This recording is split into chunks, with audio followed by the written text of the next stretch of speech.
Welcome to other video. ये है black clover episode 69 70 का रिव्यू। तो चलिए जानते हैं कि क्या हुआ आगे ब्लैक क्लोवर में। अब तक हमारी कहानी पहुंच चुकी है स्टार फेस्टिवल तक, जहां एक फेस्टिवल अरेंज किया गया रॉयल कैपिटल में सभी मैजिक नाइट स्क्वाड की कैपेबिलिटी को दर्शाने या परफॉर्मेंस को हाईलाइट करने वाला एक स्टार फेस्टिवल, जिसके लिए एक मेला भी लगाया गया और जिसमें हम झमेला देख पाए कैप्टन यामी और कैप्टन मेंट्रिस के बीच का। जिस झमेले के बीच में आस्था फंस जाता है और उड़ता हुआ पहुंचता है एक जगह पर जहां उसे देखते एक सुंदर सी लड़की।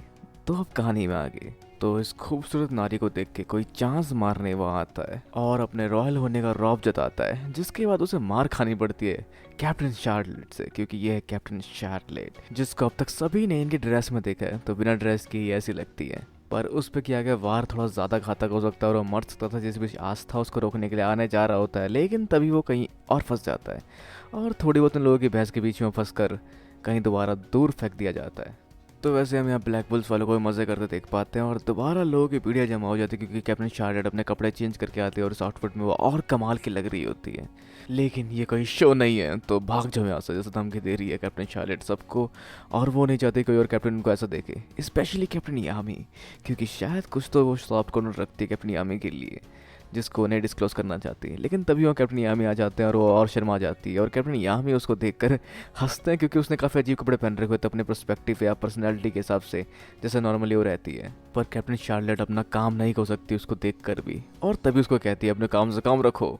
और खुद कैप्टन यामी ने क्या पहन रखा है जो वो जज कर रहे कैप्टन शार्लेट को, मतलब नीचे क्या है उनका कुछ है ही नहीं, नीचे सिर्फ लंगोट बांधी हुई है उन्होंने और ऊपर वो रॉब ओढ़ रखी है, मतलब पूरे नंगे तो वही है। तो वैसे कौन घूमता है ऐसे किसी मेले में? तो कोई और घूमते घूमते कैप्टन यामी की खोज में वहाँ पहुंच जाते हैं, जो कि होती है वेनिसा, जिसको कैप्टन यामी ग्रीट करते हैं और उसको देखकर कुछ हलचल होती है शार्लेट के अंदर। और कैप्टन यामी को कैप्टन शार्लेट को देखते हुए देखकर वेनिसा भी थोड़ी जलती है और दोनों के बीच में चैलेंज लगना शुरू हो जाता है और नोइंगली अननोइंगली फिनल वहाँ पहुँच जाता है और ओवरऑल वहाँ पर डिस्कस होता है कि क्या किया जाएगा इन दोनों कंपटीशन के बीच में। और ये होता है कॉस्प्ले कंपटीशन, जिसमें अपने आप सोल इन्वॉल्व करवा देती है कैप्टन शार्लेट को। इस सब के अलावा ये मेला है और सभी मैजिक नाइट स्क्वाड के मेंबर यहाँ मिलेंगे, जहाँ यूनिवर्स की टीम भी होती है और जो आगे होने वाले अचीवमेंट सेरेमनी को लेकर थोड़ी सी चिंतित होती है कि कौन इसमें फर्स्ट आएगा और क्या होगा और क्या करेंगे ब्लैक बुल्स वाले, क्योंकि उनके दोस्त ब्लैक बुल्स के हैं यहाँ पर और शायद आस्था कमाल का काम कर सकता है। पर उसकी टीम अभी भी काफ़ी लास्ट थी लास्ट टाइम के हिसाब से, तो मे भी वो इतने ऊपर तक ना पहुँच पाए कि वो गोल्डन रन को हरा सके। तो बैक टू कॉस्प्ले कंपटीशन, यहाँ पे ये बन के आती है एक विच कैप्टन शार्लेट और वेनेसा बन के आती है एक सिस्टर जो दिल ले जाती है आस्था का, क्योंकि वो रीज़न हम जानते हैं।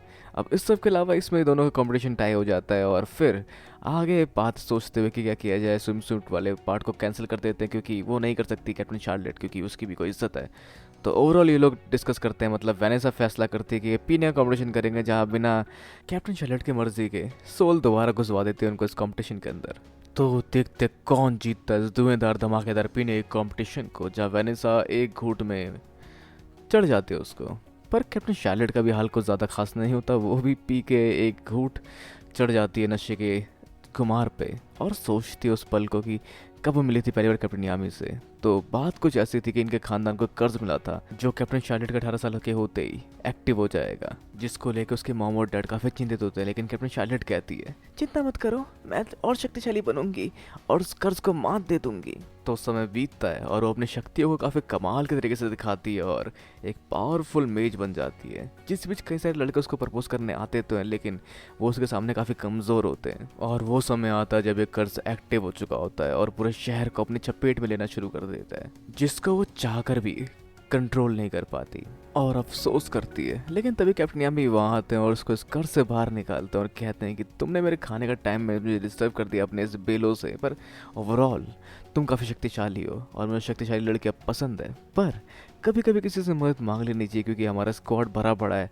पावरफुल लोगों से, मतलब मैजिक नाइट्स बहुत सारे हैं जो बहुत पावरफुल हैं, तो उनसे मदद लेने में कोई बुराई नहीं है। और इस पल दिल दे बैठते कैप्टन शार्लेट और यही तोड़ था इस कर्ज का कि अगर वो दिल दे देगी किसी को 18 से पहले तक तो ये कर्ज टूट जाएगा, जैसा होता भी इनडायरेक्टली, और ये डेस्टिनी होती है जिसके बाद ये कर्ज टूट जाता है। तो ये पल और आज का पल है जहाँ पर भले ही लाख बुराई हो कैप्टन यामी में, पर कुछ तो है जो दिल ले बैठा कैप्टन शार्लेट का। और आज के समय में भी वो ले लेते हैं उसका वो मग्गा जिसमें पी रही थी बियर, और उससे वो पीना शुरू कर देते क्योंकि वो जानते हैं कैप्टन शार्लेट ये खत्म नहीं कर पाएगी।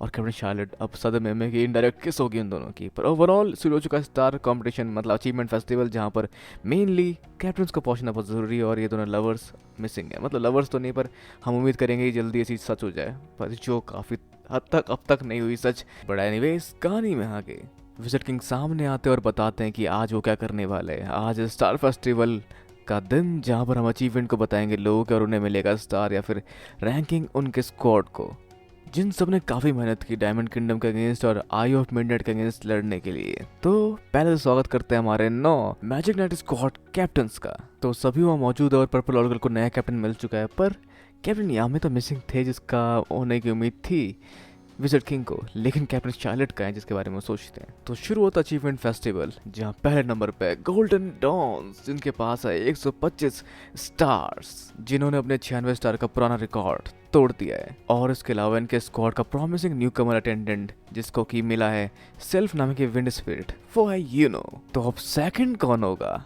सेकंड शायद होगा क्रिम्सन लायन, नहीं वो कमज़ोर पड़ गए फिंग गिलोन के जाने की वजह से, शायद हो सकता है वो सिल्वर ईगल हो या वो ब्लू रोज भी हो सकता है। पर इसके अलावा किसी ने यह मना कर दिया फिंडल को डेट पर जाने के लिए क्योंकि वो है ब्लैक बुल्स का जो काफ़ी पीछे आती है, मतलब हमेशा लास्ट आती है। पर अभी होने जा रही है अनाउंसमेंट सेकंड नंबर पे आने वाले स्क्वाड की, जिसके बाकी मेंबर अपने मस्तों ने मतलब भी नहीं इस कंपटीशन अचीवमेंट से। पर ये होता है ब्लैक बुल्स। जी हाँ, सेकंड नंबर पे है ब्लैक बुल्स, जिसे सुन के सब काफ़ी ज़्यादा हैरान है। और इन्हें मिले हैं 101 स्टार, जहाँ पर नेगेटिवली 50 स्टार या 51 स्टार के मार्क को उन्होंने क्लियर भी किया होगा। तो ब्लैक बुल्स वाले खुद भी इसको सुन के हैरान होते हैं कि सेकंड नंबर पे है। पर लोगों के दिमाग में ये चीज़ घुसती नहीं कि उन्होंने मेहनत की होगी, ये कोई तरह किसी तरह की चीटिंग होगी, क्योंकि वो सारे बेवकूफ़ लोग हैं यहाँ पर और सारे अड़ियल लोग हैं जो टीम में ज्वाइन हुए हैं। लेकिन इनके अचीवमेंट को कोहानो की आटो भी जानते हैं। तो कुछ वो कहते हैं और कुछ वो लोग भी कहते हैं जिनकी मदद रियल टीम आस्था और उसकी टीम ने की है। तो ये सच में काफ़ी प्राउड वाला मोमेंट होता है जहाँ पे विजिट किंग भी ये कहते हैं कि मैं जानता हूँ आप लोग हैरान है कि -50 स्टार से इतने ऊपर का मार्क कैसे क्रिएट किया है। जो कमाल है इनकी टीम के एक नए न्यू कमर मेंबर का। और भले इनके कैप्टन यहाँ मौजूद नहीं है, पर क्या यहाँ से कोई ब्लैक बुल का मौजूद है?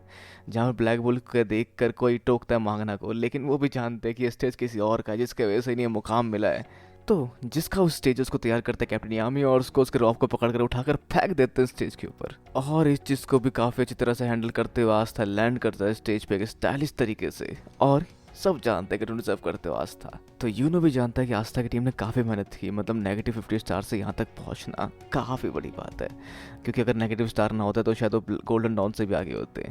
पर थोड़ी बहुत नोकझोंक होती है आस्था और यूनो की, और उसके बाद बताया जाता है कि ये है वो न्यू कमर रूकी जिसने की कमाल किया ब्लैक बुल्स में आकर। तो दोनों ही काफ़ी कमाल किए, दोनों बचपन के दोस्त है और 6 महीने के अंदर ही इन लोगों ने अचीवमेंट हासिल की है। जहाँ लोगों को लगता है कि दोनों पक्का रॉयल होंगे, लेकिन तभी वहाँ आके कहता है कि ये रॉयल नहीं है, ये सिर्फ एक कॉमनर या पीजेंट्स है, वो भी इस किंगडम के काफ़ी बाहरी हिस्से से। पर तभी यूनो सब बात को सुनकर अपनी शक्ति का इस्तेमाल करता है आस्था के ऊपर और उस पर एक बड़ा सा वार करता है, जिसको आस्था अपनी तलवार से रोक देता है। और सबको सबूत मिल जाता है कि दोनों किसी से कम नहीं, एक ने काफ़ी कमाल के माना का इस्तेमाल किया था, दूसरे ने उसको काफ़ी आसानी से रोक भी दिया। तो सबका मुंह से बंद हो जाता है और विजिट किंग भी कहते हैं कि देख लिया तुमने सबूत इनके पावर का। और सबके दिल में हौसला जागता है कि शायद वो भी बन सकते हैं मैजिक नाइट, भले क्यों ना वो कॉमनर हो। जहाँ पे आगे बढ़ते हैं, जहाँ तीसरे नंबर पे है silver eagle 95 stars, number 4 blue rose 83 stars. इस तरह से क्रिम्सन लायंस, मैड्रिस, कॉरल पीकॉक, पर्पल ऑर्कल और लास्ट में अज़्यूर डियर। तो अब आगे बारी है इनके किंग के आगे कुछ कहने की। तो लोग बेताब है किंग के इंतजार को लेकर और उनके आते ही कोई भी नहीं चिल्लाता। तो स्वागत है आप सबका यहाँ पर, जिसको सुनकर ये लोग चाहते हैं कि विजिट किंग ही क्यों ना किंग बन जाते और इनमें इनकी बातों में ज़्यादा इंटरेस्ट नहीं दिखाते। तो ओवरऑल इनकी स्पीच खत्म होती है और तो ज़्यादा भाव ना पाते हुए और देखते हुए कि जूलियस सारी ग्लोरी खींच रहा है, वो कहते हैं कि हमने ढूंढ लिया है हाइड आउट मिडनाइट सन का और हम बनाने वाले हैं रॉयल नाइट्स, जिसमें हम सिलेक्ट करेंगे चुनिंदा लोगों को ताकि वो हरा सके उन्हें। तो इसका चुनाव जल्दी होने वाला है, जो उन्होंने जोश जोश में अपने आप को कूल दिखाने के लिए कह दिया। पर ये सारा ही जूलियस या विजिट किंग का आइडिया था। तो आज था इन्होंने गलती से बुराई मार देते हैं किंग की, जिसको सुन के उनको एग्जीक्यूट करने जान से मार देने की धमकी देने लग जाते हैं, लेकिन विजिट किंग इस मामले को संभालते हैं। तो ओवरऑल ये सारी चीज़ें निपटती है और आगे हम देख पाते हैं आस्था और यूनो को देखते हुए कि वो देख पा रहे हैं क्रिम्सन लाइन की कैप्टन या नई कैप्टन को, जो कि बहन है फिंग लियोन की, और वो अपने टीम मेंबर्स पर भड़की हुई है उनकी इतनी बेकार परफॉर्मेंस को लेकर। तो क्या होगा आगे जानने के लिए चेक करें प्लेलिस्ट और देखा आगे के एपिसोड्स।